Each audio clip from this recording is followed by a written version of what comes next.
গল্প first class ভূত, লেখক প্রমোদ চৌধুরী। আমরা তখন সবে কলকাতায় এসেছি স্কুলে পড়তে। কলকাতার স্কুল যে মফস্বলের চাইতে ভালো সে বিশ্বাসে নয়, কারণ স্কুল সব জায়গাতেই সমান, সবই এক ছাঁচে ঢালা। সব স্কুলই তেড়ে শিক্ষা দেয়, কিন্তু দুঃখের বিষয় কেউই শিক্ষিত হয় না। আর যদি কেউ হয় তা নিজ গুণে, শিক্ষা বা শিক্ষকের গুণে নয়। আমরা এসেছিলাম ম্যালেরিয়ার হাত থেকে উদ্ধার পেতে। আমরা আসবার মাস তিনেক পরে হঠাৎ সারদা দাদা এসে আমাদের অতিথি হলেন। সারদা দাদা কি হিসেবে আমাদের দাদা হতেন তা আমি জানি না। তিনি আমাদের জ্ঞাতি নন, কুটুম্বও নন, গ্রাম সম্বন্ধে ভাইও নন। তাঁর বাড়ি আমাদের গ্রামে নয়। দেশ তার যেখানেই হোক, সেখানে তার বাড়ি ছিল না। তিনি সংসারে ভেসে বেড়াতেন। আমাদের অঞ্চলে সেকালে উইয়ের ঢিবির মতো দেদার জমিদার বাবু ছিলেন, আর তাদের সঙ্গে তার একটা না একটা সম্পর্ক ছিল। সেই সম্পর্ক যে কি তাও কেউ জানত না, কিন্তু ওর বাড়িতে অতিথি হয়েই তিনি জীবনযাত্রা নির্বাহ করতেন, আর সব জায়গাতেই আদর যত্ন পেতেন। তিনি একে ব্রাহ্মণ, তার উপর কথাবার্তায় ও ব্যবহারে ছিলেন ভদ্রলোক। তাই তিনি দাদা হন, মামা হন, দূর সম্পর্কের শালা হন, ভগ্নিপতি হন, সকলেই তাকে অতিথি করতে প্রস্তুত ছিলেন। টাকা তিনি কারোর কাছে চাইতেন না। তার নাকি কাশীতে একটি বিধবা আত্মীয়া ছিলেন, আবশ্যক হলে তার কাছ থেকেই টাকা পেতেন। সে মহিলাটির নাম সুখদা। সুখদার নাকি ঢের টাকা ছিল, আর সন্তানাদি কিছুই ছিল না। তাই সুখদার আপনার লোক বলে তার মানও ছিল। সারদা দাদার আগমনে আমরা ছেলেরা খুব খুশি হলুম, যদিও ইতিপূর্বে তাকে কখনো দেখিনি, তার নামও শুনিনি। আমাদের মনে হলো তার সঙ্গে কথাবার্তা কয়ে বাঁচব। কলকাতায় আমাদের কোনো আত্মীয় স্বজনও ছিল না, কোনো বন্ধু বান্ধবও ছিল না যার সঙ্গে দুটো কথা কয়ে সময় কাটানো যায়। আর স্কুলের সহপাঠীদের সঙ্গে গল্প করেও চমৎকৃত হলুম না, কারণ সেকালে কলকাতায় ছেলেদের কথাবার্তার রস কলকাতার দুধের মতোই ছিল, নেহাত জলও। সারদা দাদা রোজ সন্ধেবেলায় আমাদের দেদার গল্প বলতেন। জীবনে তিনি যা দেখেছেন তারই গল্প। মা অবশ্য আমাদের সতর্ক করে দিয়েছিলেন যে সারদা যা বলে তার 16 আনাই মিথ্যে, কিন্তু তাতে আমরা ভড়কাইনি। কেননা মিথ্যা কথা আদালতে চলে না, কিন্তু গল্পে দিবারাত্র চলে। সে যাই হোক, সারদা দাদা বেশিরভাগ ভূতের গল্প বলতেন। তবে সে কথা আমরা মার কাছে ফাঁস করিনি। শুনেছি বাবার একজন প্রিয় তামাকওয়ালা দাদার কাছে নিত্য ভূতের গল্প বলতো, ফলে দাদা নাকি রাত্রিরে এ ঘর থেকে ও ঘরে যেতে ভয় পেতেন। তারপর বাবা তার প্রিয় তামাকওয়ালার আমাদের বাড়িতে আসা বন্ধ করে দিলেন, পাছে মা সারদা দাদাকে বিদায় করে দেন। এই ভয়ে মার কাছে এই গল্প সাহিত্যের আর পুনরাবৃত্তি করতুম না। তাছাড়া কলকাতা শহরে তো ভূতের ভয় নেই। রাস্তায় আলো, পথের ধারে শুধু বাড়ি, জঙ্গলই নেই। ভূতেরা আলোকে ভয় করে ও মানুষের চেঁচামেচিকেও। কলকাতায় আলো যতটা না থাক, হল্লা দেদার আছে। অত হট্টগোলের মধ্যে ভূত আসে না। সারদা দাদা শুধু সেই সব ভূতের গল্প বলতেন যাদের তিনি স্বচক্ষে দেখেছেন। আমি তাকে একদিন জিজ্ঞেস করলুম, আপনি তো শুধু পাড়া গিয়ে ভূতের গল্প করেন, আপনি কি কখনো সাহেব ভূত দেখেননি? সারদা উত্তর করলেন, দেখব কোত্থেকে? সাহেবেরা তো আর এদেশে মরে না, না মরলে তারা ভূত হবে কি করে? দেখো, ট্রেনে এত বড় বড় কলিশন হয় যাতে হাজার হাজার দেশি লোক মরে, কিন্তু তাতে কোনো সাহেব মরেছে এমন কথা কি কখনো শুনেছ? তবে এত গোরস্থানে কারা পোঁতা আছে? সব ফিরিঙ্গি। তবে 2-4 জন সাহেব যে মরে না এমন কথা বলছি নে, কিন্তু যারা মরে ভূত হয় তাদের দেখা আমরা পাইনি।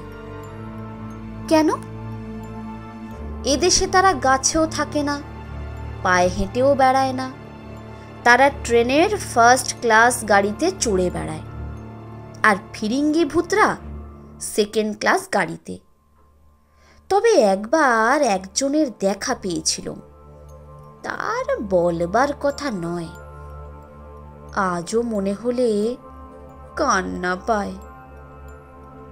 আমরা সেই সাহেব ভূতের গল্প শুনতে চাই। সারদাদা একটা দীর্ঘ নিঃশ্বাস ফেলে বললেন,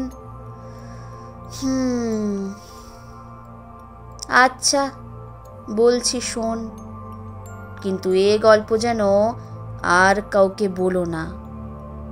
কেন? কি জানি, আবার যদি মানহানির মামলায় পড়ে যাই। মরা লোকেরও মানহানি করলে জরিমানা হয়, জেলও হয়। আমার জেল খাটতে ইচ্ছে নেই।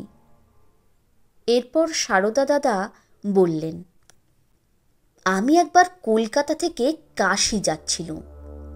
হাওড়া স্টেশনে যখন পৌঁছলুম তখন গাড়ি ছাড়ে ছাড়ে, তাই একটা খালি ফার্স্ট ক্লাস গাড়িতে উঠে পড়লুম, এই মনে করে যে পরে স্টেশনে নেমে থার্ড ক্লাসে ঢুকব।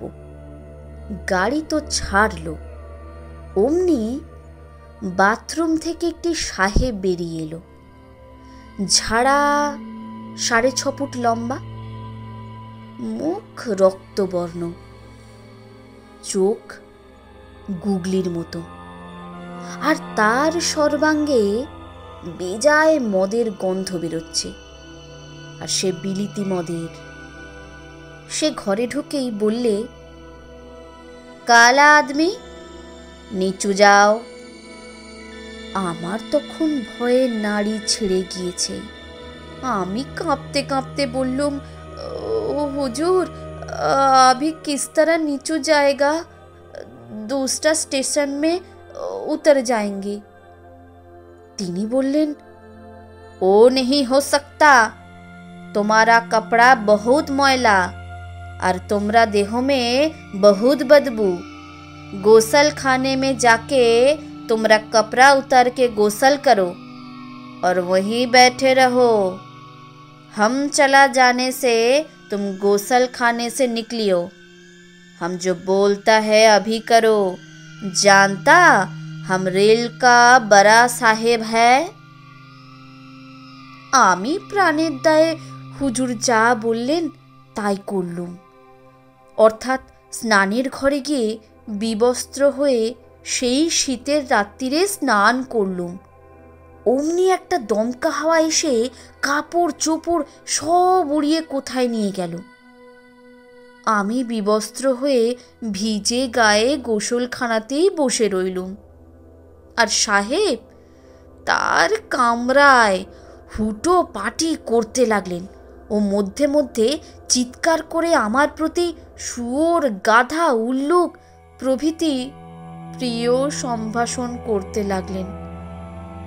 আমি নীরবে সব গালিগালাজ হজম করলুম। প্রায় ঘণ্টাখানেক এইভাবে কেটে গেল। আমি ভিজে গায়ে হি হি করে কাঁপছি, সর্বাঙ্গে এক টুকরো কাপড় নেই, আর পাশের ঘরে বড় সাহেব মদ খাচ্ছেন ও লাফাচ্ছেন। মাঝপথে গাড়ি হঠাৎ মিনিট খানেকের জন্য থামল। ক্লিক করে একটা আওয়াজ হলো, ছিটকিনি খোলবার আওয়াজ। তারপর গাড়ি ফের চলতে লাগলো। পাশের ঘরে টু শব্দ নেই, তাই আমি স্নানের ঘর থেকে বেরিয়ে সে ঘরে যাবার চেষ্টা করলুম। ও সর্বনাশ! বড় সাহেব স্নানের ঘরের দুয়ারের ছিটকিনি টেনে বন্ধ করে দিয়েছেন। আমি সেই অন্ধকূপের ভিতর আটক থাকলুম। আধ ঘন্টা পর গাড়ি বর্ধমানে এসে পৌঁছল, আর আমি বাথরুমের জানলা দিয়ে মুখ বাড়িয়ে যা থাকে কপালে ভেবে কুলি কুলি বলে চিৎকার করতে লাগলুম। তারপর একজন কুলি এসে ছিটকিনি খুলে আলো জেলে আমাকে বিবস্ত্র অবস্থায় দেখে ভূত ভেবে ভয়েই পালিয়ে গেল। শেষটায় স্টেশন মাস্টারবাবু এসে ভূত নেই হ্যাঁ, চোর হ্যাঁ বলাতে কুলিরা পাশের ঘরে ঢুকে আমাকে মারতে মারতে আধমরা করে প্ল্যাটফর্মের উপর টেনে নিয়ে গেল। স্টেশনবাবু বললেন, শিগগিরই ওকে একটা কাপড় পরিয়ে দে। যদি কোনো মেম সাহেব হঠাৎ এসে উলঙ্গ মূর্তি দেখে মূর্ছা যান তাহলে আমার চাকরি যাবে। একজন যাত্রী আমাকে একটি শাড়ি দিলেন। সেই শাড়িখানা পরে আমি স্টেশনবাবুকে সব কথা বললুম। তিনি বললেন, রেলের বড় সাহেব তো এখন সিমলায়, তাছাড়া এ ট্রেনে কোনো সাহেব আসেওনি, কোথাও নেমেও যায়নি। এখন বুঝলুম যার হাতে আমি নাস্তানাবুদ হয়েছি সে সাহেব নয়, সাহেবের ভূত। তারপর স্টেশনবাবু আমাকে থানায় পাঠিয়ে দিলেন। সেখানেও প্রথম এক পত্তর মার হলো, তারপর দারোগাবাবুর জেরা। যা ঘটেছিল সব তাঁকেও বললুম। তিনি ভূতের কথায় বিশ্বাস করলেন, কেননা তিনিও একটি পেতনির হাতে পড়ে বেজায় নাজেহাল হয়েছিলেন। তার পরদিনই দারোগাবাবু আমাকে আদালতে হাজির করলেন। আমার অপরাধ নাকি গুরুতর, আর অবিলম্বে আমার বিচার হওয়া চাই।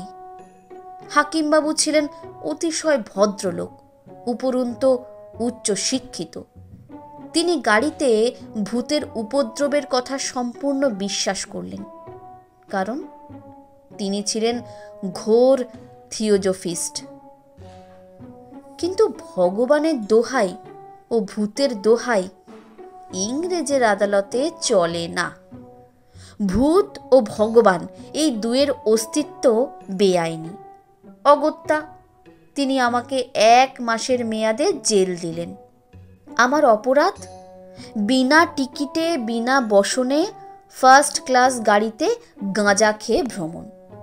তারপর আমাকে সতর্ক করে দিলেন এই বলে যে, গাঁজা খাও তো খেও, কিন্তু গাঁজার দম দিয়ে আর কখনো বিনা টিকিটে ট্রেনে চড়ো না, বিশেষত তৈলঙ্গ স্বামী সেজে ফার্স্ট ক্লাসে তো নয়ই।